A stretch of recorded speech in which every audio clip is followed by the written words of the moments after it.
కంటి అద్దాల నుండి శాశ్వత విముక్తి పొందండి. లాసిక్ సర్జరీ 14,000 మాత్రమే. వివరాలకు సంప్రదించండి. అమరావతి పనుల్లో ఉత్సాహం నింపేటువంటి వార్త ఒకటి వెలుగు చూస్తోంది. కాంట్రాక్టులకు సంబంధించి ఎవరికి టెండర్స్ ఫైనల్ చేస్తారనే దాని మీద క్లారిటీ వచ్చింది. ప్రధానమైనటువంటి పనుల పైన ఇప్పటికే వేసినటువంటి బిడ్డింగ్స్లో మాక్సిమం ఒక 50% పైనే క్లారిటీ వచ్చింది. అయితే మిగతావి ఐకానిక్ టవర్స్కి సంబంధించి, అసెంబ్లీ భవన నిర్మాణానికి సంబంధించి, హైకోర్టు బిల్డింగ్ సంబంధించినవి మాత్రం పెండింగ్లో ఉన్నాయి. ఏ పనులకు సంబంధించి ఇప్పుడు ఉన్నటువంటి పెండింగ్లో ఉన్నటువంటి పనుల్లో ఏ పనులకు సంబంధించి L1గా ఏ సంస్థలు వచ్చినాయి ఒకసారి విశ్లేషించేటువంటి ప్రయత్నం చేద్దాం మనం. దేశం మొత్తం ఎదురు చూస్తుంది అమరావతి నిర్మాణానికి సంబంధించి. ఇప్పుడు టెండర్స్ ఫైనల్ అవుతున్నటువంటి ప్రక్రియ మొదలైంది. టెండర్స్ ఫైనలైజేషన్లో కూడా కొన్ని కంపెనీలు, ప్రతిష్టాత్మక సంస్థలు గతంలో ఏవైతే నిర్మాణ ప్రక్రియను ముందుకు తీసుకెళ్ళినాయో దాదాపుగా 70-80% ఆ సంస్థలే ఈ కాంట్రాక్టులు దక్కించుకున్నట్టుగా కనిపిస్తుంది. ఈ లిస్టులో మనకు వచ్చినటువంటి షార్ట్ లిస్ట్ ఎమ్మెల్యే ఎమ్మెల్సీ క్వార్టర్స్కి సంబంధించినటువంటి నిర్మాణాలు, ఎమ్మెల్యే ఎమ్మెల్సీ క్వార్టర్స్, అలానే హ్యాపీనెస్ట్ భవన నిర్మాణం 2 రోజుల క్రితం ఎన్సీసీ సంస్థకు సంబంధించిన ప్రతినిధులు భూమి పూజ చేశారని కూడా మనం చెప్పుకున్నాం. సో ఇది హ్యాపీనెస్ట్ ఎన్సీసీ సంస్థకు ఫైనల్ అయింది. AIS all India service officers టవర్స్కి సంబంధించి మొత్తం 4 కీలకమైనటువంటివి అమరావతి ప్రాంతంలో ప్రజాప్రతినిధులకు సంబంధించినటువంటి క్వార్టర్స్ సముదాయం, మరొకటి హ్యాపీనెస్ట్, ఇంకొకటి ఐఏఎస్ ఆఫీసర్స్ సంబంధించినటువంటి టవర్స్. ఈ 4 కూడా ఎన్సీసీ కంపెనీకే దక్కినట్టుగా తెలుస్తుంది. ఈ కేటగిరీలో L1లో ఎన్సీసీ కంపెనీ వచ్చినట్టుగా తెలుస్తుంది. అఫీషియల్గా ఏపీసీఆర్డీఏ అనౌన్స్ చేస్తుంది. ఈ కంపెనీ ఈ పనులన్నిటికీ సంబంధించి టెండర్స్ ఫ్లోట్ చేసింది ఏపీసీఆర్డీఏ. 2 దశలుగా జరిగినాయి. ఒకటి అమరావతి డెవలప్మెంట్ కార్పొరేషన్, ఇంకోటి ఏపీసీఆర్డీఏ. ఏపీసీఆర్డీఏ ఫైనలైజ్ చేస్తున్నటువంటి టెండర్స్గా వీటిని మనం చూడాల్సి ఉంది. ఇక మంత్రులు, జడ్జిలకు సంబంధించి G+1 సిస్టంలో బంగ్లాల నిర్మాణం చేపట్టారు. ఆ విల్లాల నిర్మాణం, విల్లాస్ వాటిని బంగ్లాలను కూడా అంటున్నారు. బంగ్లాల నిర్మాణం చేపట్టారు. వాటిని బిఎస్ఆర్ ఇన్ఫ్రాటెక్ ఇండియా లిమిటెడ్ సంస్థ దక్కించుకుంది. బిఎస్ఆర్ సంస్థకి దేశవ్యాప్తంగా నిర్మాణాలు చేసినటువంటి ఇన్ఫ్రా రంగంలో ప్రతిష్టాత్మకమైనటువంటి సంస్థ అది. ఇక కార్యదర్శులకు సంబంధించి సెక్రటరీస్ బంగ్లాస్ కూడా వేరే ఉంది. అది కేఎంవి ప్రాజెక్ట్స్ సంస్థ ఈ వెంచర్ని దక్కించుకుంది. ఇటీవల మనం ఒక వార్త చూసాం. విజయవాడలో టాలెస్ట్ టవర్ ఉన్నటువంటి కన్స్ట్రక్ట్ చేసినటువంటి సంస్థ కూడా, దాని పేరెంట్ కంపెనీ ఇదే కేఎంవి ఇన్ఫ్రా, అది కేఎంవి స్పేసెస్. సో కేఎంవి సంస్థకి ఒకటి కార్యదర్శుల బంగ్లాల నిర్మాణ ప్రక్రియకి సంబంధించినటువంటి కాంట్రాక్ట్ దక్కినట్టుగా తెలుస్తుంది. ఇక ఎల్పిఎస్ జోన్ల అభివృద్ధి. ఎల్పిఎస్ జోన్లు అంటే ఏవైతే లేఅవుట్ డెవలప్మెంట్కి సంబంధించినటువంటివి, ఈ ల్యాండ్ ఇచ్చినటువంటి, భూములు ఇచ్చినటువంటి రైతులకు సంబంధించినటువంటి కాలనీల డెవలప్మెంట్ ఉందో దానిలో ఇన్ఫ్రాస్ట్రక్చర్ చాలా రకాల అంశాలు ఉంటాయి. ఇది బిఎస్ఆర్ సంస్థ, ఆర్వీఆర్ ప్రాజెక్ట్స్, మెగా ఇంజనీరింగ్, అలానే ఎల్ఎన్టీ, ఎన్సీసీ 5 సంస్థలకి ఈ కాంట్రాక్టులు దక్కినాయి. ఎల్ఎన్టీ, ఎన్సీసీ కూడా ఇందులో ప్రతిష్టాత్మకమైనటువంటి సంస్థలు, ఇవి కూడా ఇందులో ఉన్నాయి. అలానే ఎంఈఐఎల్ ఉంది, బిఎస్ఆర్ అండ్ ఆర్వీఆర్ ప్రాజెక్ట్స్. ఈ 5 సంస్థలకు కూడా ఈ మొత్తం లేఅవుట్ ప్యాకేజెస్ ఎక్కడైతే ఉన్నాయో వాటి డెవలప్మెంట్ అంతా కూడా దేనికి సపరేట్గా హ్యాండిల్ చేసే విధంగా ఇచ్చారు. ఇవి ఈ కేటగిరీస్లో L1గా వచ్చినటువంటి కంపెనీలు. ఇక అమరావతి డెవలప్మెంట్ కార్పొరేషన్ కూడా కొన్ని టెండర్స్ని ఫ్లోట్ చేసింది. దాదాపు 4,313.78 కోట్ల రూపాయలకు సంబంధించినటువంటి పనులు ఇవి. ఈ పనులకు సంబంధించినటువంటి 41 బిడ్లు దాఖలైనాయి. మొత్తం 45 కంపెనీలు దీనికి సంబంధించినటువంటి బిడ్స్ వేసినాయి. పనుల వారీగా చూస్తే కనుక trunk infrastructure, storm water drains, అలానే water supply network, sewerage network, utility ducts, reuse water lines, కాలినడక దారులు, కాలిబాట వేసేటువంటి దారులు, cycle tracks, avenue plantations, street furniture. అంటే రహదారుల్లో ఏర్పాటు చేసేటువంటి ఫర్నిచరు, అక్కడ ప్లాంటేషన్స్, ట్రాఫిక్ ఐలాండ్స్ నిర్వహణ, రోడ్ సైడ్ గ్రీనరీ మెయింటెనెన్స్, ఇటువంటివన్నీ కలిపి ఇచ్చినటువంటి కాంట్రాక్ట్ ఇది.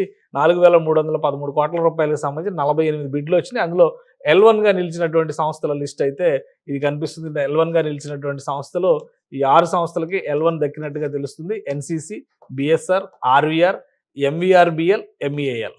ఈ 6 సంస్థలు, ఈ 5 సంస్థలు కూడా వీటికి సంబంధించినటువంటి బిడ్స్లో L1లుగా నిలిచినట్టుగా తెలుస్తుంది. వీటిని అధికారికంగా ప్రభుత్వ సిఆర్డీఏ ప్రకటిస్తుంది. ఎందుకంటే 17వ తేదీన దీనికి సంబంధించినటువంటి క్యాబినెట్ మీటింగ్ జరగబోతుంది. ఈ జాబితా మొత్తం కూడా రాష్ట్ర మంత్రివర్గం దృష్టికి వెళ్తుంది. అంతా ఫైనల్ చేసి రీజనింగ్ ప్రకారం ఏది అప్లై చేశారు, L1 కేటగిరీస్లో ఎవరు నిలిచారు ఏంటనేది ఒక అప్రూవల్ ఇచ్చిన తర్వాత వీళ్ళకి లెటర్ ఆఫ్ అగ్రిమెంట్ LOA ఇస్తారు. LOI లేదంటే లెటర్ ఆఫ్ ఇంటెంట్ పనులకు సంబంధించినటువంటి యాక్సెప్టెన్స్ ఇస్తారు. ఈ యాక్సెప్టెన్స్ ఇచ్చిన తర్వాత పనులు ప్రారంభించడానికి అవకాశం ఉంటుంది. పూర్తి స్థాయి నిర్మాణ ప్రక్రియని మొదలుపెట్టడానికి ఒక 10 రోజులు పట్టొచ్చు. ఎందుకంటే ఆల్రెడీ చాలా చోట్ల ఆ విల్లాలు గానీ, బంగ్లాలు గానీ చూస్తే చాలా చోట్ల పనులు ఆగిపోయి 6 సంవత్సరాల నుంచి దాదాపు 5 సంవత్సరాల నుంచి అలా పెండింగ్‌లో ఉన్నాయి. చాలా చోట్ల ఫినిషింగ్ స్టేజ్‌కి వచ్చినటువంటి వర్కులు కూడా కొన్ని విల్లాస్ మనం చూస్తే సీలింగ్ కూడా వేసి ఆ ఫ్రేమ్స్ అవన్నీ కూడా ఊడి కింద పడినటువంటి పరిస్థితి కనిపిస్తుంది. కొన్ని చోట్ల గ్రానైట్ ఫ్లోరింగ్ కూడా వేసిన బంగ్లాలున్నాయి. అలానే ఐఏఎస్ ఆల్ ఇండియా సర్వీస్ ఆఫీసర్స్‌కి సంబంధించినటువంటి బిల్డింగ్స్‌లో కొన్ని మామూలుగా తయారు చేసేవి ఒక డెమో రూమ్స్ లాంటివి తయారు చేసేవి ఉంటాయి కదా! అటువంటి ఆహ్, సెటప్స్ అన్నీ కూడా ఫుల్ ఫర్నిచర్‌తో డిజైన్ చేసినటువంటి రూమ్స్ కూడా ఉన్నాయి. అవన్నీ కూడా పాడైపోయినాయి. అలానే ఈ 5 ఏళ్లుగా వాటర్ పైప్ లైన్స్ దగ్గర నుంచి డ్రైనేజ్, రెయిన్ వాటర్ ఎక్కడ కూడా కంట్రోల్ చేసేటువంటి సిస్టమ్స్, మెకానిజమ్స్ ఏవీ లేవు కాబట్టి ఇవన్నీ క్లీనప్ చేయడానికి ఒక 10 రోజులు సమయం పడుతుందనేటువంటి సమాచారం ఉంది.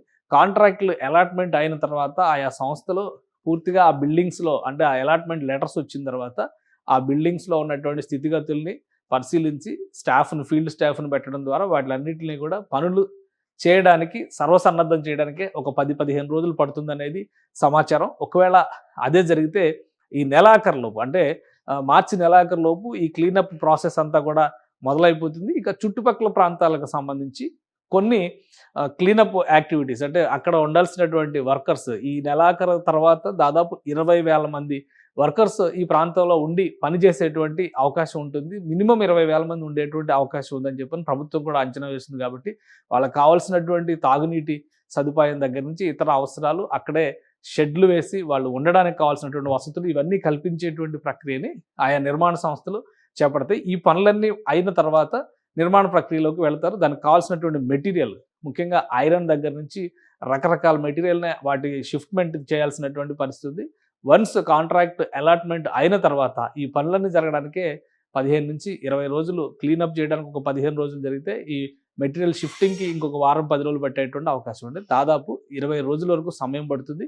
ఏప్రిల్ 10వ తేదీ వరకు మొత్తం ఏర్పాట్లు చేసుకోవడానికి ఆయా కంపెనీలకి వెసులుబాటు దొరుకుతుంది. ప్రస్తుతం అందుతున్నటువంటి సమాచారం ప్రకారం చూస్తే ప్రధానమంత్రిని ఆహ్వానించేటువంటి ప్రయత్నాలు నారా చంద్రబాబు నాయుడు చేస్తున్నారు. ఏప్రిల్ 15వ తేదీన చంద్రబాబు నాయుడు గారు విజ్ఞప్తి చేసినటువంటి దాని ప్రకారం ఏప్రిల్ 15వ తేదీ నుంచి ఒక డేట్ అలాట్ చేసేటువంటి అవకాశం ఉంది. ప్రధానమంత్రికి ఉన్నటువంటి షెడ్యూల్ని బట్టి చూస్తే కనుక ఏప్రిల్ 15వ తేదీ నుంచి 20వ తేదీ లోపు ఒక డేట్ ఫిక్స్ చేసేటువంటి అవకాశం ఉంది. అమరావతి రీలాంచ్ అనేటువంటి చర్చ నడుస్తుంది. అమరావతి రీలాంచ్ అనేటువంటి ప్రక్రియకి ప్రధానమంత్రిని భాగస్వామిని చేయాలనేటువంటి ఆలోచన రాష్ట్ర ప్రభుత్వం చేస్తుంది. సో ఈ రీలాంచ్ ప్రోగ్రాంలో భాగంగానే ప్రధానమంత్రి డేట్ కన్ఫర్మ్ అయితే ఆ సమయానికి ఆయన ఇక్కడ తీసుకొచ్చి కనీసం ఒక 1,00,000 కోట్ల రూపాయలకు సంబంధించినటువంటి ప్రాజెక్టులకి పనులు ప్రారంభించాలనేటువంటి ఆలోచన చేస్తున్నారు. ఇప్పుడు క్లీనప్ చేసినటువంటి టెండర్స్ ప్రకారం చూస్తే కూడా 37,000 కోట్ల రూపాయలకు సంబంధించి ఇవన్నీ టెండర్స్ ఫ్లోట్ అయినాయి, ఫైనల్ అయిపోయినాయి. క్లియర్ అయిపోయినటువంటి టెండర్స్ కింద మనం చూడాల్సింది 37,000 కోట్ల రూపాయలకు సంబంధించినటువంటి టెండర్స్. ఈ 10-15 రోజుల్లో మిగిలినటువంటి టెండర్స్ని కూడా ప్రాసెస్ చేసేటువంటి అవకాశం ఉంది. అమరావతి నిర్మాణ పనులకు సంబంధించి కనీసం 40-45,000 కోట్ల రూపాయల పనులు ఇతరత్ర డెవలప్మెంట్ ప్రాజెక్ట్స్ అన్నీ కూడా కలుపుకొని చూస్తే ఈ సెంట్రల్ రీజియన్లోనే 64,000 కోట్ల రూపాయల పనులు సన్నద్ధం అవుతున్నటువంటి పరిస్థితి కనిపిస్తుంది. ఈ 64,000 కోట్ల రూపాయల పనులతో పాటు అడిషనల్గా మరికొన్ని అంశాలు కూడా చర్చకు వస్తున్నాయి. రాష్ట్రంలో క్షిపణి తయారీ కేంద్రానికి సంబంధించినటువంటి ఏర్పాట్లపైన సన్నద్ధం జరుగుతుంది. నిన్న DRDO మాజీ చైర్మన్ అలానే ఏరోనాటికల్ సొసైటీ ఆఫ్ ఇండియాకి సంబంధించినటువంటి ప్రెసిడెంట్ సతీష్ రెడ్డి భేటీ అయ్యారు. ఈరోజు ఇస్రో మాజీ చైర్మన్ సోమనాథ్ భారతి ఆంధ్రప్రదేశ్ ముఖ్యమంత్రి చంద్రబాబు నాయుడుతో భేటీ అయ్యారు. ఇస్రో ఇప్పటికే ఆంధ్రప్రదేశ్లో ఉండడం వల్ల ఉమ్మడి నెల్లూరు జిల్లా పరిధిలో ఉన్నటువంటి ప్రాంతం ఇది. అక్కడ దాన్ని ఆధారంగా చేసుకుని రోదసీ రంగానికి సంబంధించి స్పేస్ సైన్సెస్కి సంబంధించినటువంటి వ్యవస్థలు అలానే ఏరోనాటికల్ అంశాలకు సంబంధించినటువంటి ఇండస్ట్రీస్ని ఆహ్వానించడానికి అవకాశాలు ఉన్నాయి. సతీష్ రెడ్డి భేటీ, తర్వాత సోమనాథ్ భారతి భేటీ, వరుస భేటీల తర్వాత ఆంధ్రప్రదేశ్ ఈ సంబంధిత ప్రాజెక్టుల పైన కూడా దృష్టి పెడుతుంది. కాబట్టి ఈ 10-15 రోజుల్లో ఏవేవి లైనప్ చేయడానికి అవకాశం ఉన్నాయి వాటన్నిటిని కూడా ఆంధ్రప్రదేశ్ ప్రభుత్వం మానిటర్ చేసేటువంటి ప్రయత్నం చేస్తుంది. అందులో భాగంగానే ప్రధానమంత్రి షెడ్యూల్ ఏప్రిల్ 15 నుంచి 20వ తేదీ లోపు ఏదో ఒక రోజు ఫిక్స్ అయ్యేటువంటి అవకాశం ఉందనేటువంటి సమాచారం వస్తుంది. జనవరిలో వచ్చి ప్రధానమంత్రి దాదాపుగా 2,08,00,000 కోట్ల రూపాయలకు సంబంధించినటువంటి పనులకి విశాఖపట్నంలో భూమి పూజలు, ప్రారంభోత్సవాలు, శంకుస్థాపనలు చేశారు.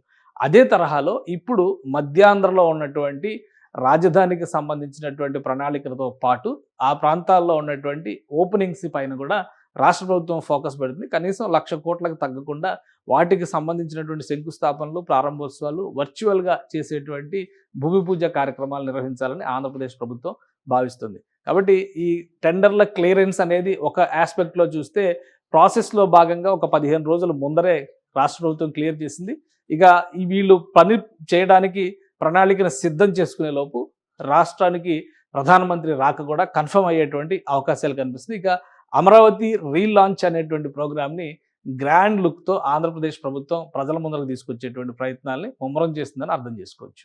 సుమన్ టీవీలో మీ పర్సనల్ అండ్ బిజినెస్ ప్రమోషన్స్ కోసం కింది నెంబర్కి కాంటాక్ట్ చేయండి.